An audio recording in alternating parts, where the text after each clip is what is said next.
sharp scent of disinfectant filled the hospital room. My foster brother, Alex Donovan, stood in front of me alongside his close friend, James Evans. My head pounded, on the verge of splitting apart. I wavered, dazed, feeling as if the scene before me wasn't real at all. Where was I? Who was I? Alex assumed I had lost my memory without hesitation. He pointed at James beside him, his tone carrying a hint of amusement. You, Ray, my sister Isabella Williams, and this is your boyfriend, James Evans. I was stunned, my gaze snapping toward James. The man's sharp features were drawn downward, tinged with a quiet sorrow. He deliberately avoided looking at me, but I could feel his gaze lingering subtly, carrying an almost imperceptible restraint. It was the same as in my past life. In my previous life, I had spent years obsessing over Alex after the car accident. He mistakenly thought I had lost my memory in order to get rid of me. He deliberately claimed that James was my boyfriend. In reality, when I first regained consciousness, I did experience temporary amnesia, but I recovered quickly. Facing Alex's deception, I didn't think too much. Instead, I instinctively exposed his lie on the spot, eager to prove that I had never lost my memory.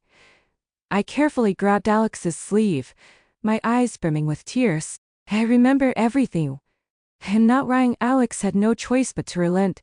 His expression tensed, and just like every time I had cried over the past 5 years, he pulled me into his arms. I'm sorry, Isabella.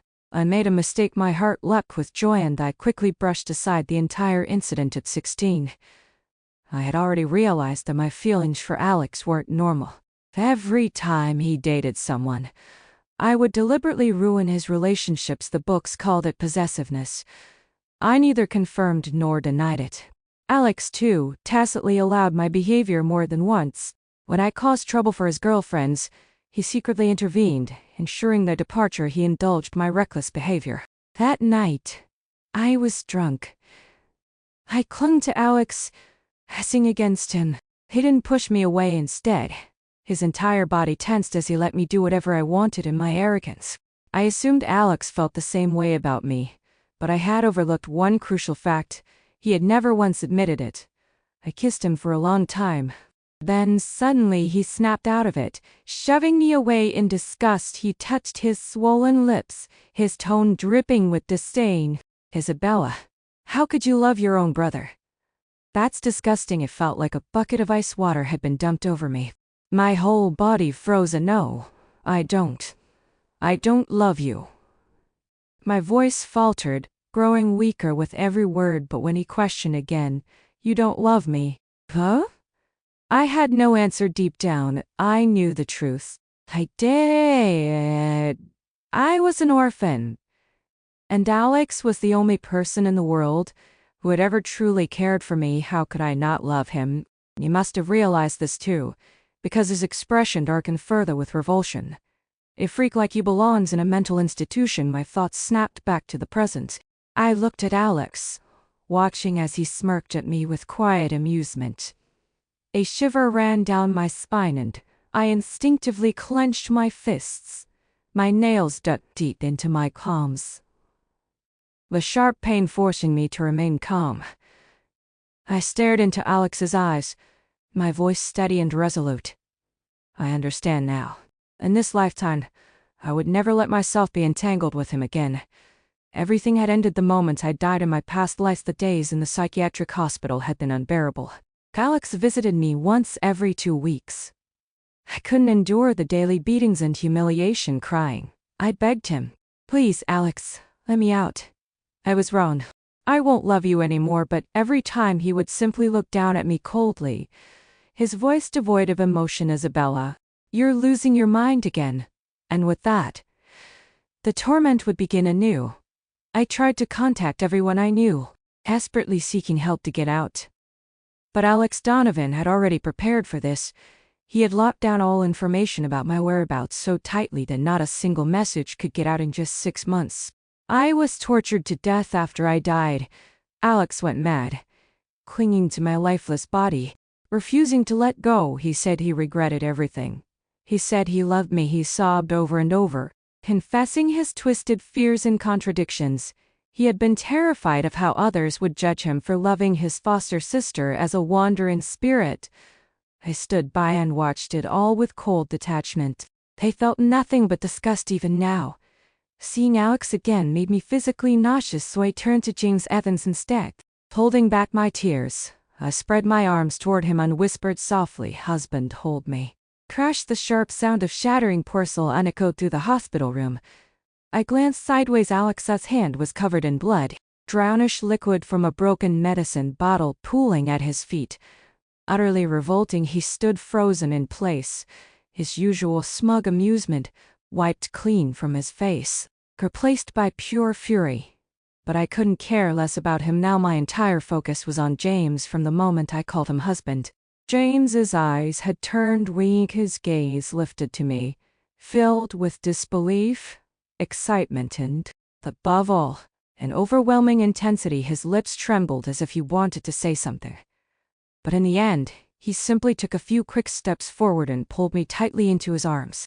His voice was hoarse but firm as he murmured. Alex clenched his injured fist, blood dripping steadily to the floor. He coughed lightly, lifted his wounded hand toward me. The stench of blood made me wrinkle my nose in disgust without hesitation. James pulled me closer, shielding me with his coat. I peeked out from his embrace only for my vision to be covered by a warm hand. "Auntie, look. It's disgusting." James stepped in front of me, his expression cold as he glared at Alex. His eyes were filled with unmasked contempt. "You know he's afraid of blood. Yet you still do this on purpose. Are you trying to make him sick?" A strange feeling stirred in my chest.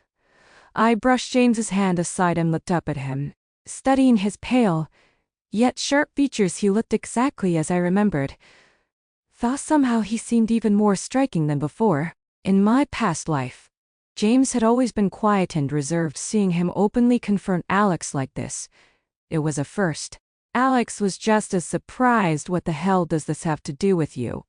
He rolled his eyes, but his injured hand trembled slightly as he held it out again, as if waiting for my reaction. "Isabella, I'm hurt. If this had been before, I would have panicked, scrambling to find ointment, crying as I bandaged his wound, but now I only shrank further into James's embrace, my eyes flickering with revulsion as I glanced at Alex's filthy, bloodied hand. "There are doctors and nurses outside, Alex." "I'm not a doctor." Impatiently, I cut him off. "I'm tired. I want to go home." Out of the corner of my eye, I caught a glimpse of James's lips curving upward, like a puppy wagging its tail in satisfaction. Physically, I was fine, the doctor said. I just needed rest. But James refused to let me walk on my own. He insisted on carrying me out of the hospital. That moment, Alex finally snapped. His expression darkened as he grabbed my arm in a death grip. "Isabella, didn't you say you wanted to go home?" I pried his fingers off me one by one, watching as red marks formed on my skin. "Yes, I'm going home with my boyfriend. Is that a problem?" Alex let out a bitter laugh, his voice shaking with fury. "Isabella Williams, you better not regret this." I met his gaze head on, my voice unwavering. "The only thing I regret is not realizing the truth sooner. In my past life, I had been a fool, carefully aided by Alex at every turn. Not this time." James carried me to the car, carefully buckled my seatbelt, and started the engine. The moment he hit the gas, we sped off, leaving Alex far behind.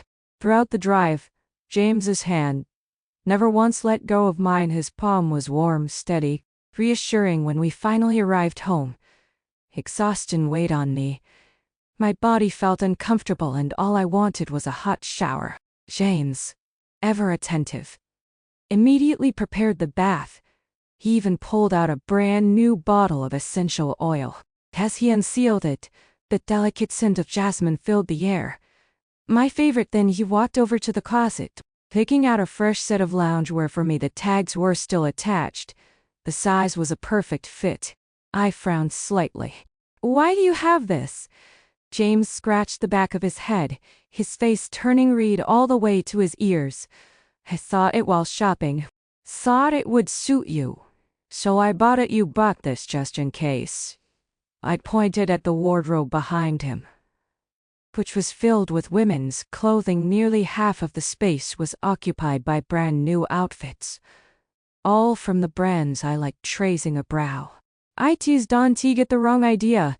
I trailed off, blinking at him expectantly, waiting for his response. James Evans let out a long sigh, his expression shifting as if he had finally given up pretending. What's wrong with buying clothes for my girlfriend? Was this really the same James I remembered?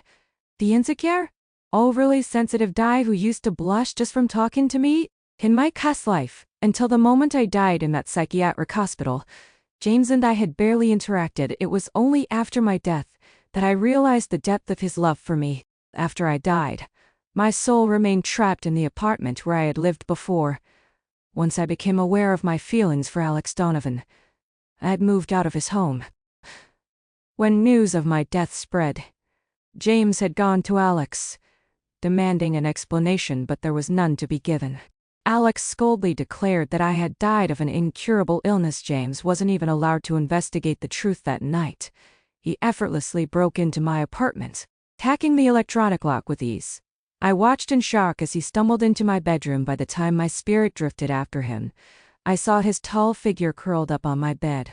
His broad shoulders trembled, his face buried in my pillow, the fabric darkened by his tears. I wanted to comfort him, but had no idea where to begin.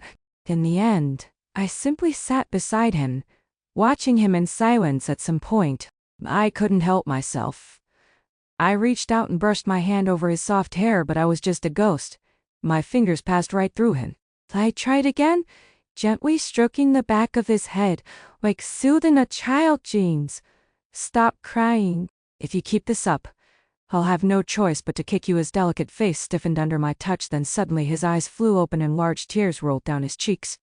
Yet the next moment, he shut them again, as if resigning himself to the pain. Liar, he whispered. The room fell into an eerie silence, broken only by his quiet, muffled sobs. From that day on, James moved into my apartment. He lived there, keeping my ghost company. People laughed at him, calling him crazy. Even I thought he was foolish. He constantly talked to himself, sometimes sharing joyful moments as if I were still there, sometimes pouring out his darkest thoughts.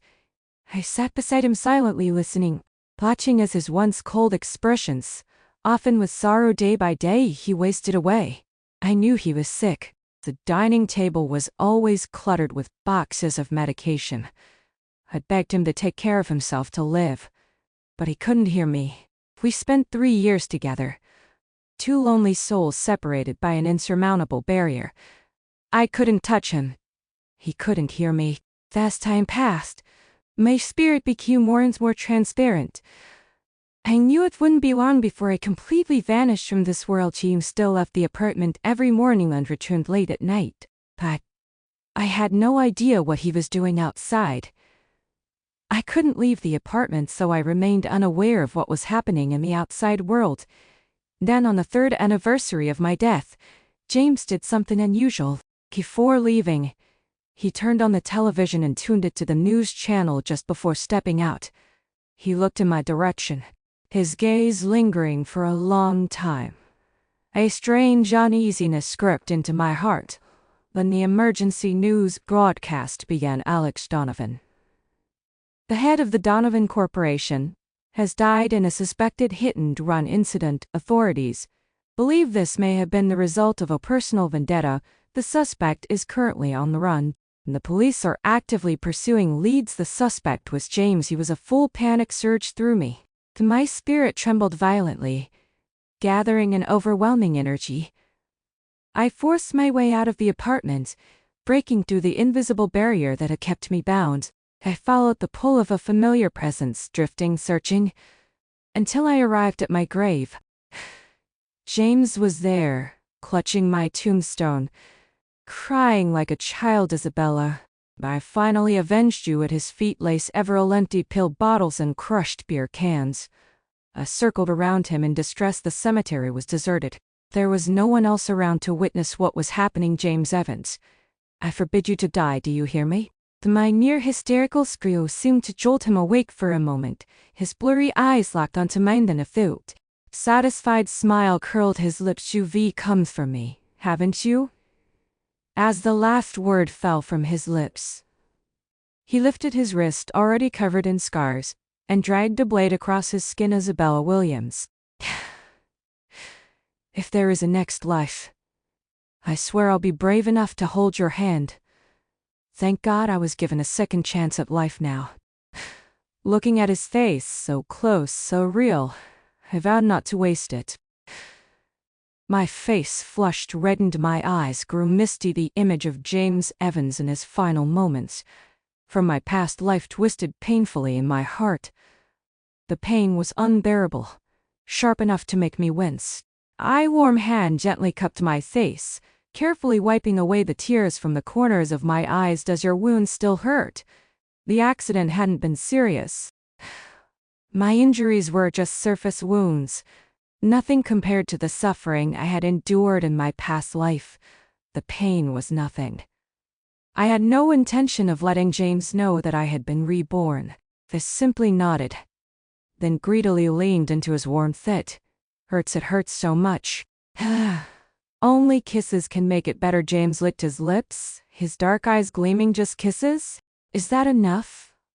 Before I could react, a strong hand gripped the back of my head and suddenly his lips crashed against mine. His kiss was overwhelming, possessive, as if he wanted to consume me completely. My breath was stolen away, my mind blanked from the intensity.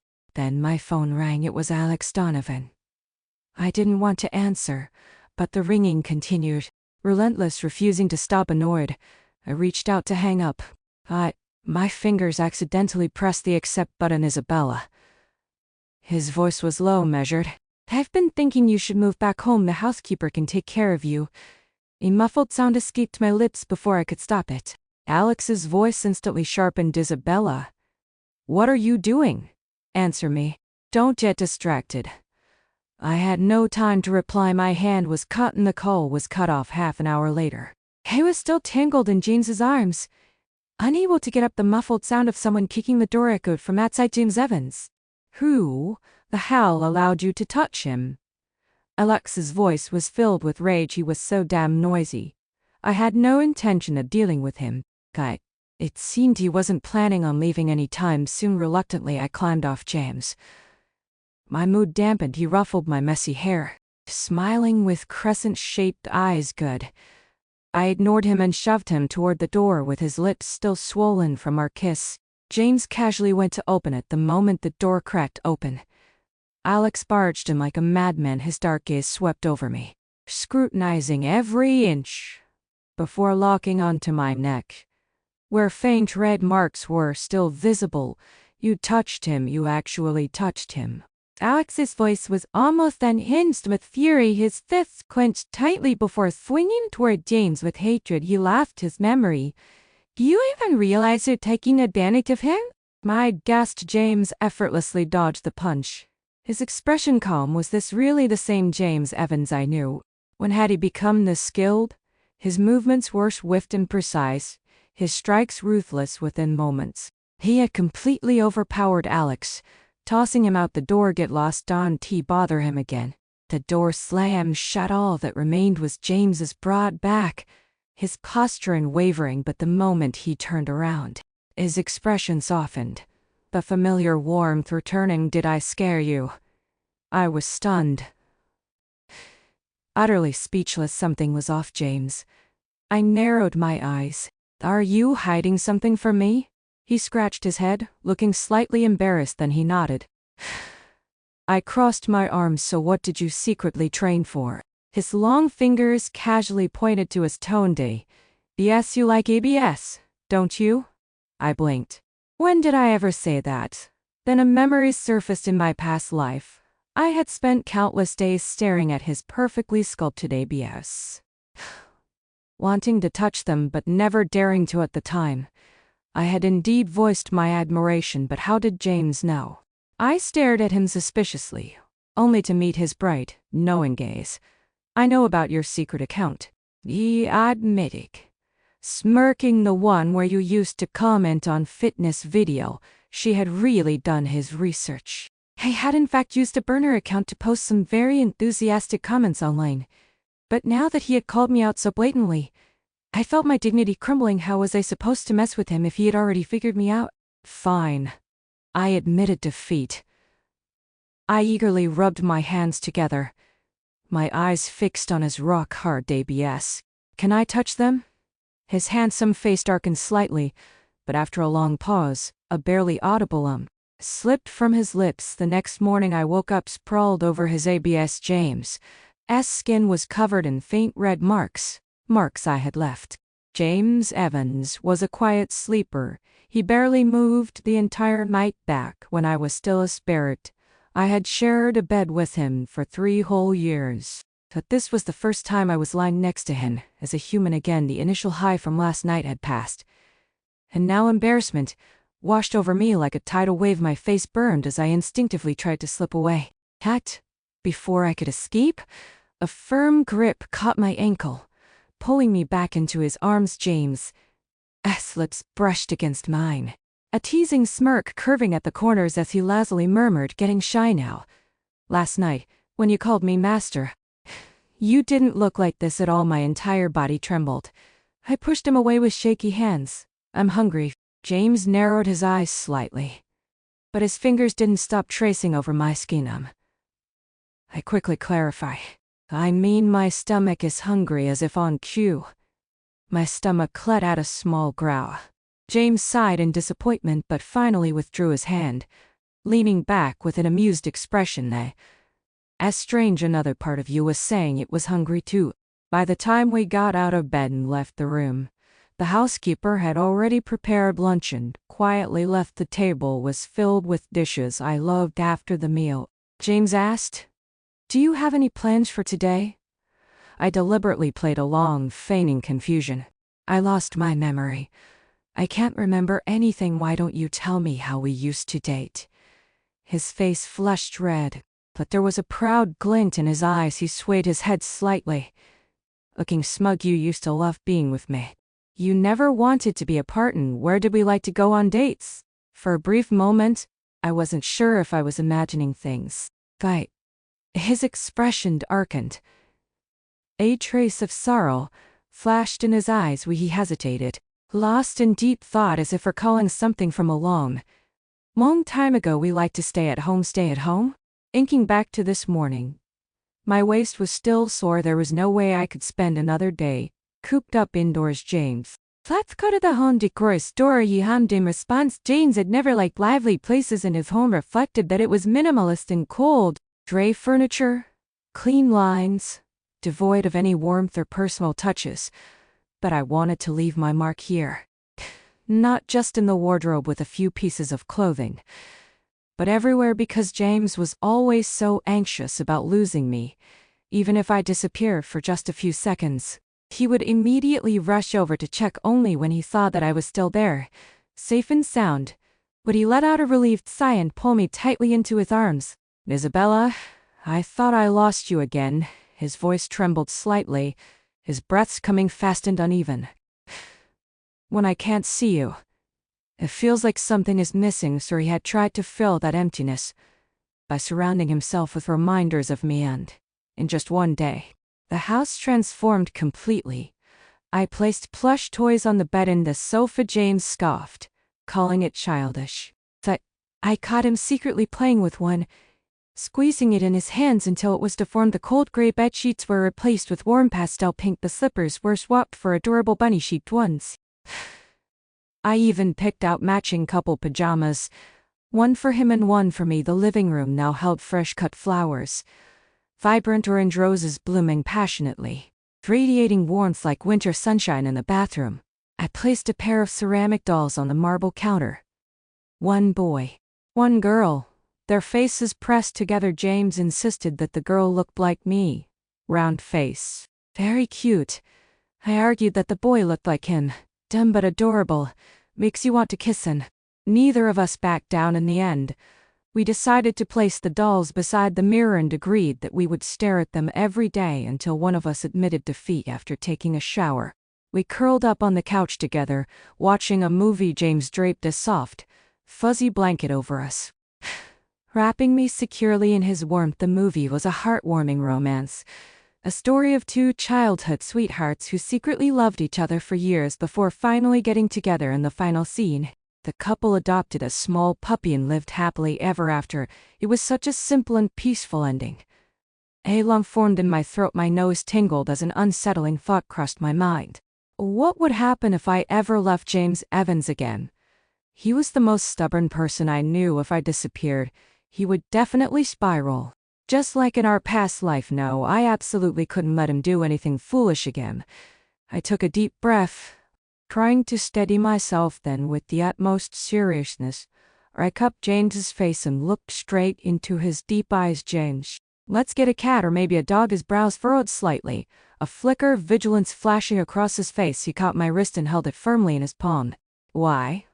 You've never liked animals before. I hesitated for a moment before answering it. It's not that I don't like animals. I just wasn't allowed to in my past life. Alex Donovan's family disapproved of pets since I lived under their roof. I had no choice but to follow their rules. I had begged Alex for a long time before he finally caved and secretly brought home a kitten for me. But before I even got to hold it, my adoptive mother found out. She threw the kitten away and scolded Alex, accusing him of being irresponsible and unworthy of inheriting the family business. She was so furious, claiming I was a bad influence on him, that she locked me in a dark storage room as punishment. She warned me that if I ever corrupted Alex again, she would send me back to the orphanage. I never understood how something as simple as a kitten could cause such an uproar, but I was too afraid to resist. I didn't want to go back to the orphanage, so to appease my adoptive mother, I knelt on the ground, tearfully admitting my mistake, swearing that I would never bring another animal into the house again. Only then did her cold expression soften. She locked me away for a full week. By the time I was let out, the kitten had long since disappeared. It had become a stray, lost somewhere in the city. I had searched for it but never found it. Heartbroken, I wandered aimlessly around the park. That was when I saw James for the first time, crouched down, cradling a large bowl of cat food, quietly feeding a group of stray kittens. The moonlight cast a soft glow over him, making his usually cold features seem almost gentle. I had never seen this side of James before. James's life wasn't much better than mine, no, in some ways. He had it even worse. He was an illegitimate child, unwanted and unaccountable. His father had been drunk the night he was conceived, and his mother had schemed to get pregnant, hoping to secure a place in the family, but her plan backfired. James became the biggest disgrace to the Evans family, an embarrassment no one wanted to acknowledge. They treated him as if he were invisible, a stain on their prestigious name. He grew up shrouded in insecurity and darkness. The only warmth he received came from the stray animals in the park, tiny creatures that would rub against his pant legs, trusting him in a way that humans never did. I wanted to get a pet because if one day I left again, James's sense of responsibility would prevent him from abandoning it. Of course I couldn't let him know that was my reason. I leaned in and kissed his lips softly. Having a little one around would make the house feel livelier. The word little one made James's entire body tense. His lips parted slightly, but no words came out. He seemed to be struggling with something, his emotions too tangled to express well. What do you think? I still had unfinished business with Alex Donovan. I couldn't let him off the hook for what he did in my past life, but Alex was powerful. If something happened to me, I needed to make sure James wouldn't do anything reckless. His dark eyes held my reflection. For a long time the silence stretched between us, so quiet that all I could hear was our steady breathing. I suddenly felt nervous. Hooking my arms around his neck, I urged, "Say something. James, what do you think?" After another beat of silence, he finally responded, "Man. Okay, that night I had a nightmare. In my dream, I saw James collapsed in front of my grave, his white sleeves stained crimson with blood. I woke up gasping, my heart pounding wildly in my chest. I reached out instinctively, only to find the bed empty. James was gone. A wave of panic crashed over me. I didn't even bother putting on shoes. I jumped out of bed and ran barefoot through the house searching for him. Strange noises came from the rooftop. My heart clenched.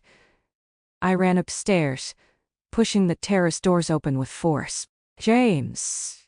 He turned his head at my call. He was wearing an apron, gloves on his hands. The ground was covered with thick gardening mats, and in front of him was a row of blooming flowers in vibrant colors.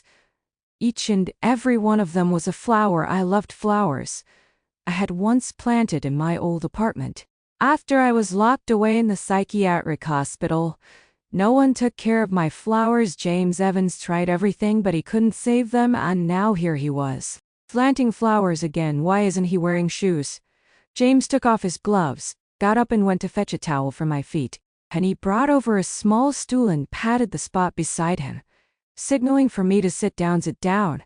What made you think of planting flowers? His pale, slender fingers scooped up a handful of soil, pressing it gently into a pot before watering it. Droplets clung to the pink rose petals, shimmering like crystal beads. Once the whole terrace is in full bloom, I can take lots of beautiful pictures of you.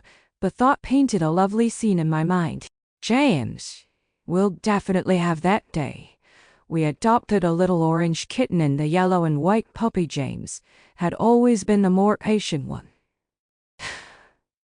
making him much better at taking care of them. He also naturally took over most of the household chores these days. He was constantly busy, yet his face always carried a bright, relaxed smile. Every morning, he would water the flowers, then feed and clean up after the two little troublemakers. After breakfast, he would insist on taking me along to walk them at night. After our baths, we would curl up on the couch to watch our favorite shows. The kitten and puppy would snuggle at our feet, occasionally letting out contented middle thighs. It felt so blissful. The person I loved was right beside me. If I turned my head, I could kiss his soft lips. Just thinking about it made my heart race. I couldn't stop myself from smiling, the corners of my mouth curling up uncontrollably. I want to kiss him. Wait. Why does James look like he's enjoying something? Did he figure out what I was thinking? Damn it. I had hidden it so well before I could react. His face suddenly appeared right in front of me, and he kissed me out of nowhere. His deep voice murmured against my lips. Isabella Williams, I love you. I had thought we would have more time together. I never expected our separation to come so soon. That day, after leaving the supermarket, I suddenly craved milk tea. I told James to go ahead to the parking garage and bring the car around. While I went to buy some, he had barely walked away when a sleek black Porsche Panamera pulled up beside me. I recognized it immediately. Alex Donovan's car. I turned and bolted, but two men in black suits stepped out, grabbing me before I could escape. I was shoved into the car. The driver slammed on the gas. The tires screeched as the car sped off. A partition slowly rose, sealing off the back seat from the front. Alex Donovan, are you insane? Let me go.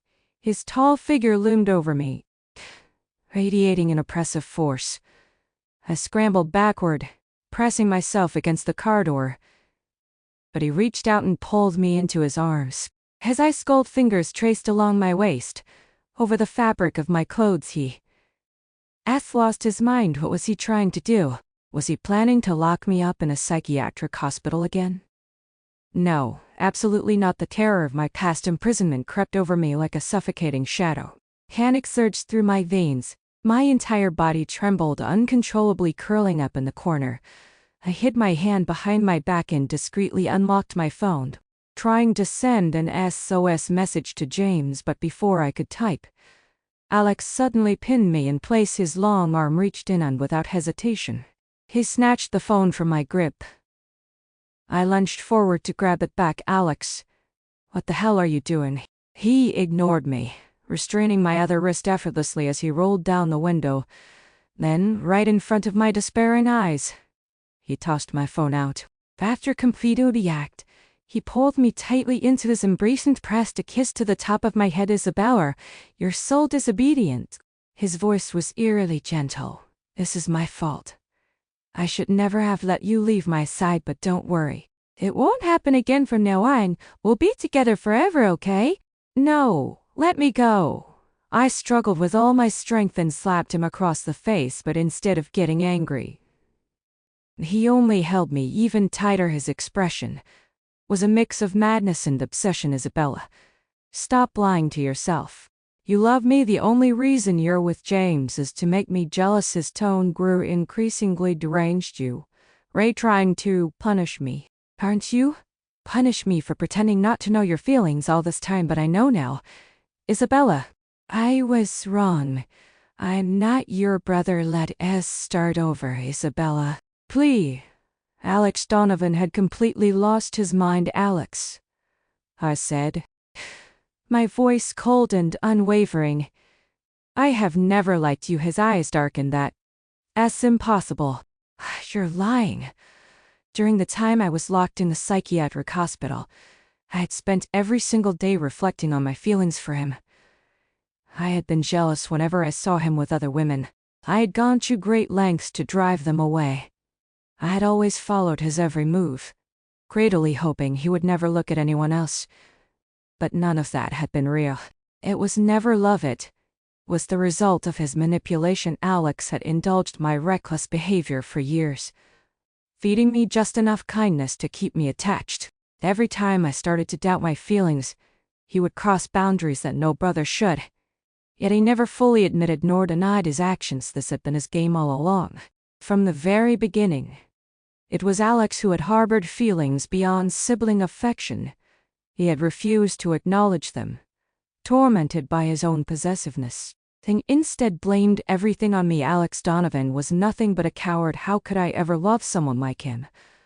I shoved him away with all my strength. My voice was sharp and merciless as I tore apart his deepest, most shameful secret. Alex Donovan, you fell in love with your foster sister. That's disgusting. For a long time, I had been waiting for this moment to throw these words back at him. Exactly as he had once said to me. His entire body stiffened. His face twisted into something dark and unreadable. Then with sudden force, he grabbed my clothes and tore them apart. Cold air swept over my bare shoulder. A monster awakened before my eyes. His fingers tightened around my neck, pressing down inch by inch. Yes, I love you, he admitted, his voice raw and filled with madness. Every second you spend with that bastard, I want to rip you away from him. You will never escape me, just like in my past life. He wanted to imprison me once again, but I would never let that happen. A sharp pain bloomed on my lips as he crushed them in a violent kiss. The metallic taste of blood filled my mouth. I reached into my pocket, fingers wrapping around the small switchblade I had hidden there. Then, with all the strength I could muster, I plunged it into his chest. Alex let out a muffled grunt but didn't let go. Instead, his grip on my wrist tightened and he slowly twisted the knife's handle with a smirk. Does that make you feel better? He's a lunatic. I should have expected this. Alex Donovan was utterly insane. Suddenly, the car swerved sharply. The screech of tires and the force of the sudden brake nearly shattered my eardrums. The momentum sent me crashing forward, but before I could hit anything, Alex pulled me into his arms. A groan of pain slipped past his lips, likely from his fresh wound being torn open. Then he snapped at the driver. Are you trying to get yourself killed? The driver stammered. Young master, there's a car blocking us, forcing us to stop. A black Maybach James, the vehicle in front, was driving aggressively, pushing forward at breakneck speed, barely leaving enough space to avoid a collision. He's reckless, but Alex was even crazier. Ham into him. Let's see if he's really ready to die. Alex underestimated the human survival instinct. The driver wasn't foolish enough to risk his life for his employer. Just as the two cars were about to collide, he slammed on the brakes, jerking the steering wheel and crashing into the side of the median. Instead, the Maybach came to an immediate halt. James's eyes burned with fury. As he stormed over, he wrenched open the car door and scanned me from head to toe, his hands trembling slightly. As he confirmed I was unharmed, only then did he exhale sharply. Releasing the breath he had been holding, he carefully pulled me out of the car, draping his coat over my shoulders. Stay here and wait for me. Then, without another word, he dragged Alex out of the vehicle.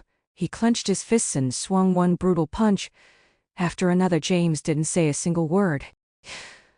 All his fury, All his pain was poured into every single hit. Alex had already been injured from the knife wound, and when the car crashed he had instinctively shielded me, crushing his leg under the impact. Now with James mercilessly beating him, he couldn't even make a sound of pain. He is going to die. If Alex dies, James won't be able to walk away from this. I rushed forward, grabbing James's fist, wrapping my fingers tightly around his knuckles. James, we still have to go home. My voice was soft, but it was enough. His entire body tensed, his breathing uneven, but finally he stopped. The driver was still alive. Alex was still alive, and James was here with me. The first thing James did was call an ambulance and have the unconscious Alex Donovan sent to the hospital. What happened afterward was handled by my adoptive mother. After Alex woke up, she immediately had him sent away, citing mental instability and the need for treatment. As for where he was taken, I had no idea, and frankly, I had no interest in knowing. While Alex was still unconscious, I secretly backed up the recording I had made in the car and sent a copy to my adoptive mother. As soon as she received it, she reached out to negotiate with me. And if that recording were to be exposed, Alex's crimes would be undeniable. Moreover, the scandal of a wealthy heir being obsessed with his foster sister was hardly good for the family's reputation. Alex himself might not have cared, but his parents had spent their whole lives building their legacy. They wouldn't stand by and watch everything crumble. Of course, James also played a hand in this. He had gathered solid evidence of Alex's crimes and delivered it directly to Alex's adoptive father. How they chose to handle it was up to them. 3 months after Alex was secretly sent away, a scandal erupted. The Donovan Corporation was betrayed by one of its own. Their financial chain was severed, plunging the company into a severe economic crisis, facing imminent bankruptcy. They were forced to accept an acquisition, and the buyer, a man with the last name Evans, our 2 little pets, had stuffed themselves full and worn out, curled up in their beds, napping peacefully. I snuggled against James, lazily reaching out to poke his side. James, when did you start gathering evidence? He ignored me, still upset. He was angry that I had knowingly put myself in danger, choosing to confront Alex alone. That day, I had seen Alex's car parked nearby and had deliberately sent James away on TB. Meh, okay? I coaxed, clinging to him with an apologetic smile. If I had told you in advance, you wouldn't have let me go. His expression darkened. Did you even think about how I felt? A sulking husband was the hardest to appease. I wrapped my arms around his neck, shamelessly acting spoiled. Of course, I thought about you. And what exactly were you thinking? I was wondering what delicious meal my husband would cook for me tonight. James nearly lost it. He tightened his grip around my waist, resting his head against my shoulder. His cool breath brushed against my skin as he held me tighter, his arms trembling slightly. It hurt. He choked out, "Do you know how scared I was?" His entire body shuddered. "What if I had never found you? What if you had disappeared forever?" His voice cracked, raw with emotion. Isabella Williams, why you always leave me behind? I never planned to leave him. If Alex hadn't let me go, that recording would have gone public immediately, dragging the entire Donovan family down with him. It's my fault. I admit it, I said, stroking his fluffy hair, but I had a plan. I even brought a weapon. James' grip on me tightened. His voice was hoarse. And if he had hidden you away again? What if I couldn't find you? I smiled softly. You a big idiot. If you keep crying, I'm going to have to kiss you. James lifted his head from my shoulder. His red-rimmed eyes made him look like a fragile little rabbit, one that was begging to be teased. Liar, he muttered. I'm not a liar, I whispered. Then I leaned and unkissed him. IXTRANEOUSBOV. I had always loved Isabella Williams. Everyone laughed at me, calling me the bastard child. I had no family, no friends. The Evans family's servants made my life miserable, tormenting me behind closed doors. Only Isabella noticed me. When she was 5 years old, she stuffed a bag of animal-shaped biscuits into my arms. Before that, I had never tasted a cookie. Whenever I got too hungry, I would sneak into the kitchen and steal leftover scraps. The biscuits smelled amazing even though my stomach was growling. I couldn't bring myself to eat them right away. Isabella stood before me, hands on her hips, ordering me in her tiny voice, "James Evans, eat the damn cookies. I'll kiss you." Liar, he was absolutely a liar. I never ate the cookies and Isabella Williams never kissed me. Later, she changed her words again. "If you eat the cookies like a good boy, I'll kiss you." Still a liar. Isabella was different from me. Even though she was an adopted daughter, she had a family that loved her, foster parents who cared for her, and an older brother who spoiled her. In the Donovan family, she could do whatever she wanted because no matter what happened, Alex Donovan would always clean up the mess for her. On the night of her 18th birthday, she looked at Alex from afar, her eyes sparkling like stars. She told me, "I like Alex and he likes me too." I dull, suffocating pain spread in my chest. I thought as long as she was happy, it was enough. But then one day she was gone. I searched everywhere but I couldn't find her. My world turned gray. I confronted Alex demanding answers, but he only dodged the question, never giving me a straight answer. Then not long after, news of Isabella's death reached me. I had lost her forever. If only I had been braver back then. I locked myself inside the apartment she had once lived in. Every corner still carried traces of her presence. Sometimes I could almost see her standing right beside me. I swore to myself over and over that if I ever got another chance, I would protect her with everything I had. And somehow, I was lucky enough to be reborn, back to the year I turned 18. This time I fought my way up in the Evans family, using every method possible to carve out a position for myself. One day, I would make every last person in the Donovan family pay for what they had done. Dealing with them wasn't difficult. After all, in my past life I had spent 3 whole years dismantling them piece by piece. By the time I died, none of them had met a good ending. This life would be no different, but Isabella still saw me as the timid, insecure person I had once been. He still enjoyed the sense of accomplishment that came with protecting me. So I let him as long as it made him happy. There were times when I could barely keep up the act, but luckily he never noticed. That day in the hospital, when Isabella reached out to me, I couldn't hold back any longer. I wrapped my arms around him tightly and then he called me husband. "Hold me in my heart," I whispered back. "I missed you so much."